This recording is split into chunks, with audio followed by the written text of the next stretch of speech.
Relationships are even more critical to overall success than your technical skills. We don't learn that at school, do we? ProfMed Future Professional. Shared values, one future. Justin Cohen is an international speaker. He's a best-selling author and he's a doctoral candidate to the Middlesex University.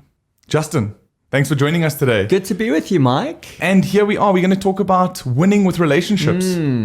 Well, Mike, I've written a number of books, a number of programs, and I guess I say this about all my books. When I just bring out one, it feels like this is the one. But, when you look at the significance of relationships, look at the research. So there's probably the most powerful longitudinal study of all time, comes out of Harvard University, started in the 1930s. And it's in fact still running. So it's now studying the children and grandchildren of those original subjects. And it's called the Grant Study of Thriving. And that's what they really wanted to understand. What does it take to be happy and successful? And they fully expected it would be, whether you went to Harvard or not, what your IQ was. Well, in fact, they found there was one factor that was more important than anything else. In fact, people who registered higher on this earn on average $150,000 a year more than those who are lowest. And not only that, they're happier. So what is that one factor? The strength of your relationships. Relationships are even more critical to overall success than your technical skills. And here's the thing, we don't learn that at school, do we? I mean, don't get me wrong, I want my doctor to have great technical skills, I want my broker to have great, but that's going to get you through the door. It's not going to take you up the ladder. Yeah, that EQ is so important. And I think we've realized where the cracks are in our teams, in our society, in our general professional relationships, now that we've had to spend the last 12, 14 months effectively in isolation, right? Well, absolutely. We really do feel it. And the truth is, here in Africa, we've always known it. The Zulu have a saying, Umuntu ngumuntu ngabantu. A person is only a person because of other people. And this is the philosophy of Ubuntu. Yeah, I am because we are. So yes, we have realized, look, I truly believe that this is not just the new normal. I think it's the new better. I think there's tremendous advantages. We've been able to go to work without going to work. We know that has increased productivity. It's given us more time with our families, but we also know that it has disconnected us. So we've seen creative collaboration going down. We've got less time with our clients. And I think we can compensate for this. I think we need to have more meetings. We're not just going into policies and procedures, but we were actually just connecting with one another, getting to know one another. We know that people do business with people they know, trust, and like. But if I don't know you, I can't trust you, and then I can't like you. So we need to create opportunities to just connect with one another, just to get to know one another better. And yes, right now, we need to do that virtually. There's also extremes. I mean, it's like now that we are on Zoom calls, Teams, etc., whatever the tech is that you're using, it feels like we've gone into people's personal spaces to a higher degree. Like I can be chatting to someone from the C-suite. I would never have been invited to his home in the past. Exactly. Now I'm busy there in his living room and I feel like I'm part of the furniture. Exactly. And that's the upside, is that we've actually, in some ways, it's humanized people, right? If we only saw our chief executive in the formality of the office, now we see him with his cat or with his kid crying. In his pajamas. His pajamas sometimes, and that camera dips down and you see what's going on underneath. You know that the clothing stores are saying that they've the upper part of the clothing, the blouses, the shirts, that they've done roaring business. The lower part, the trousers, the skirts, apparently that's definitely has not been selling as robustly. The 1.5 piece suit trend. Right, exactly. So what I think is quite interesting about that is that now you've been invited to the homes, but at the same time there's no transfer of energy. There's only pixels and only like white noise coming off your screen. So what's the difference there in terms of those relationships? And psychologically, we don't necessarily realize that we've lost those non-verbal cues and those in-person cues.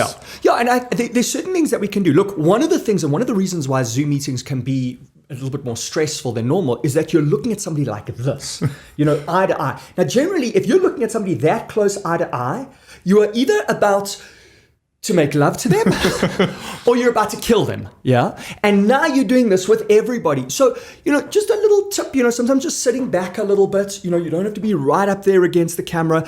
Decompression time between meetings is really helpful. Just taking time out, stretching, moving. Some of the stress of just sitting, we know that neurotransmitters like serotonin, which is boosted by drugs like Prozac, the rave drug ecstasy, is actually depleted, right? That happy chemical is depleted when we sit still for long periods of time. So standing up, I do a lot of my calls now. If I'm not looking at someone, I don't need to look at them. I do them walking around, right? To get that serotonin going. Also, we know that stress is produced by adrenaline, right? Again, if you're sitting still, the adrenaline is building and building. So again, you want to move, that gets the adrenaline absorbed into the muscles. So there's a few things that we can do to, I think, mitigate some of the downsides. And I think we're learning. This has been a process of learning for us. It really has. And what I'd like to dive into a little bit is Dunbar's number.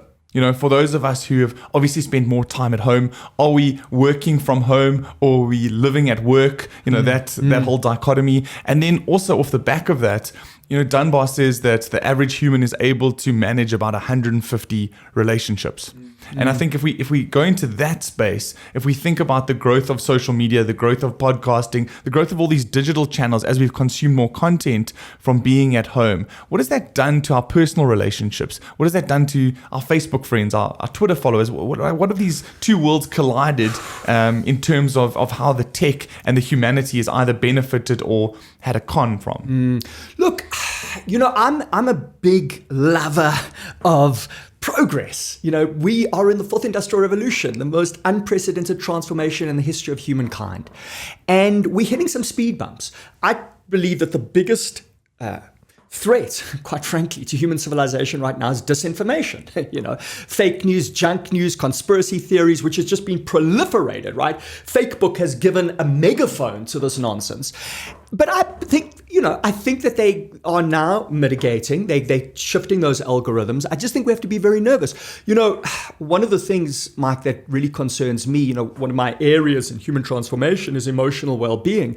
And what is shocking is that we live in the most unprecedented real comfort and safety in the history of humankind. I know when people hear that, they think that's crazy, but just think about, longevity has increased, healthcare has increased, and yet we've seen tremendous increases in emotional distress, anxiety, and depression. Now, sometimes people say, oh, well, it's the snowflake generation. They're just, better at reporting. Not true. Suicide levels have increased from 2000 to 2016 by 30%. With women and girls, it's 50%. Now, the reasoning behind that is varied. But one reason that is quite compelling is social media. Now, yes, social media can be a tremendous good. I use Facebook marketing to build my own business. But when it comes to this looking at these idealized versions of other people's lives, the trolling, that affects particularly girls, can be really destructive emotionally. And I think that has played a role in these increases. So I think we need to be very careful what we allow into the garden of our minds. Yeah, there is this onslaught, and it's very addictive. It's built that way because Mark Zuckerberg's also on an algorithm. His algorithm is let's make as much money as we possibly can, right? That's his algorithm. They've got an ATM machine, and the way they do that is preference negative news and fake news because that's what sells advertising. Social Dilemma, incredible story. That's an incredible docu on at the moment. Absolutely. And it delves into all of these things. It plays into exactly your serotonin and your dopamine levels and that little red icon that says new message, friend in your area, add this person. You have a conversation with someone at the coffee shop, add them onto WhatsApp, and suddenly Facebook's suggesting them as a friend. Right. All to just keep you in that platform. Correct. And the bottomless bowl, you're just constantly in it. Cat videos. Next video. You got to be careful. I've got a friend who is a seriously smart guy. This guy is a Hollywood director. He's got an IQ in the stratosphere. He got addicted to TikTok. He's just dancing on his head. He was just he said it is just so addictive, these little videos and so he had to say, okay, like a drug, I got to go cold turkey. I got to get off this thing. Yeah. So, we got to understand that we are being our attention. The most valuable commodity is attention. And we've got to be very protective of our attention and decide where it's going to go. What is our default and where it's going. What I want to talk about now is almost like how our lives have molded. It's become like this hybrid living now. Before, you would have gone to the office, you would have almost extracted yourself from your place of living. Now that these two elements have become blended, like, how do we go forward as a professional community? How do we deal with clients? How do we work with delivery of presentations? An architect who would have taken the model of the home, now they're having to do all of this stuff virtually and remotely. Like, where do we go from this phase, and considering post-vaccination, like, where do we go with this new world? Do we go back to hanging on to the stuff that we've craved? The more digital savvy we become, the more we crave human interaction. Or do we start forging a new path? Well, Mike, yes, we are in this unbelievable transformation, but I was just doing a session yesterday for a bunch of brokers, and we were talking about one of my other programs is called Pitch to Win. It's about pitching, it's about getting business on board, and it's now, we talk about, it's not a physical world, it's not a digital world, it's a phygital world. It's a phygital world. And I was like, guys, look, it's a phygital world, but you know what? The principles remain. We adapt them, but they remain. And let's talk about the most important one, and it's the first law in winning with relationships. And this is never going to change, whether you're in sales, whether you're in service, whether you're in leadership. Quite frankly, whether you are an architect or a broker or a actuarial scientist, this is going to remain for you, and it is give to get. If you want to get more, you need to give more. Do not try and be a person of success, be a person of service, and success will follow. The more you give. Adam Grant, professor at Wharton Business School, says you can pretty much divide people into three: givers, takers, or matchers. Givers are people who say, it's sow and you shall reap. Maybe not immediately, but you get it back, because who do you want as a friend? Who do you want to marry? Who do you want to employ? Who do you want as a supplier? Who do you want as your broker? Who do you want as your professional? You want somebody who cares. And here's the thing. People don't care how much you know until they know how much you care. Yeah. When you think about it, you've got two people that are giving you the same product, same service. Who are you going for? The guy who thinks they just want to get the commission, they just want to get the money, they just want to get, or the one who you feel they really care about me.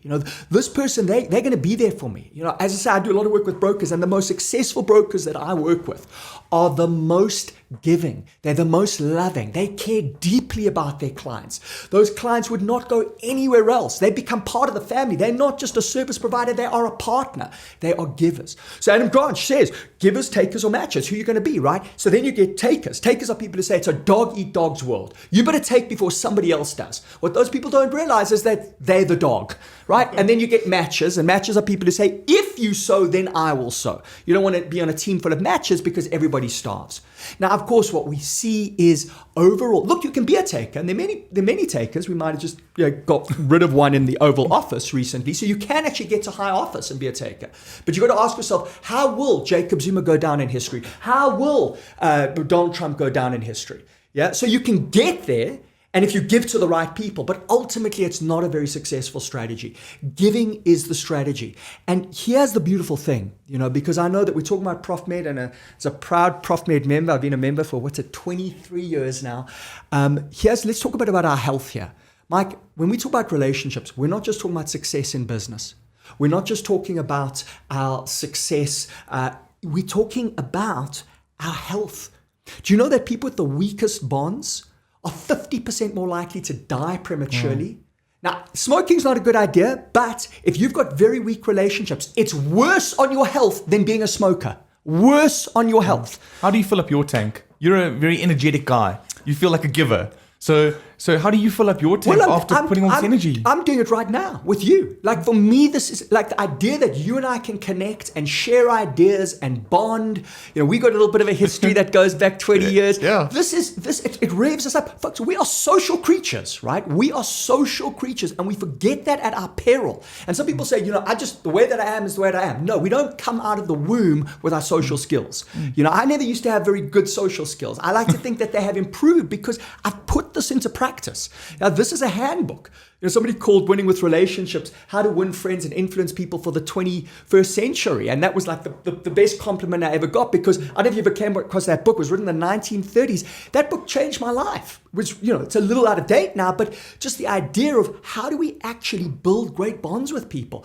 Being a giver, appreciation, listening, right? It's not about you, it's about them. I mean, these are fundamental principles, and God bless the school system, but they're not taught. And this is what makes the difference between truly good to great, okay to outstanding. It's your social skills. Feelings are science. It's energy. Energy cannot be created or destroyed. It can be only transferred from one being to the next. Exactly, and we feed off it, right? I mean, Mike, another one I've got to share with you. This is a Harvard study. So first, the bad news. If you have a major stress in your life, you go bankrupt, you get divorced, you've got a 30% increase of chance of dying over the next year.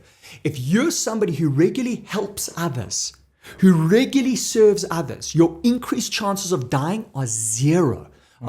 And scientists think that it's got to do with a chemical, a neurotransmitter in the brain called oxytocin. Oxytocin is emitted in mother's milk. It creates that lovely warm bond between mother and baby. But it's actually also a natural anti-inflammatory that protects the heart against stress-related damage. So how do you get the oxytocin flowing? You do not need to look for a breastfeeding mother. All you need to do is help someone, connect with someone, serve someone. Yeah, those random acts of kindness. This is another one. I got to share this with you. Talk about happiness. If you make an unexpected cup of tea for your partner, right? It certainly raises their happiness. The research shows it boosts your happiness 50% more than theirs. Now, that is no excuse to tell Taryn how much happier she'd be if she made you a cup of tea. But it does show us that actually the gift is in the giving. Yeah, we're actually rewarded with this neurochemistry when we are givers. Yeah, because the brain knows that when you're a giver, you're just going to do better. I mean, this in a way, this is the most selfish thing that you can do is be a giver.